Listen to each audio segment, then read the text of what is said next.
Welcome to I plus daily current affairs. ഇന്ന് 2026 April 13. ഇന്നത്തെ പ്രധാന ആനുകാലിക സംഭവങ്ങൾ നോക്കാം.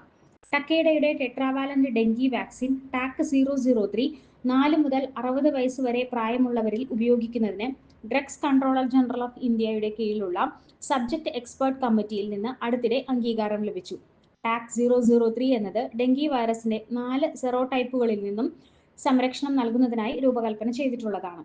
ലോകത്തിലെ ഏറ്റവും വലിയ ഇലക്ട്രിക്കൽ ഷോയായ ഇലക്രാമ 2027 17ാമത് പതിപ്പ് ന്യൂഡൽഹിയിൽ central electricity authority chairman Ghanshyam Prasad ഔപചാരികമായി ഉദ്ഘാടനം ചെയ്തു.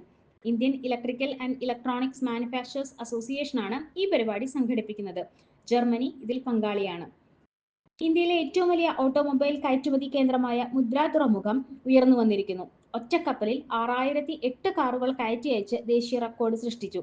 അദാനി തുറമുഖങ്ങളും പ്രത്യേക സാമ്പത്തിക മേഖലയും നടത്തുന്ന ഈ നാഴികക്കല്ല് ഇന്ത്യയുടെ വർദ്ധിച്ചു വരുന്ന ഓട്ടോമൊബൈൽ കയറ്റുമതി ശക്തിയെയും മെച്ചപ്പെട്ട ലോജിസ്റ്റിക് കാര്യക്ഷമതയെയും എടുത്തു കാണിക്കുന്നു. ഡെയിലി കറണ്ട് അഫയേഴ്സ് ലഭിക്കാൻ ഈ ചാനൽ ഇപ്പോൾ തന്നെ സബ്സ്ക്രൈബ് ചെയ്യൂ.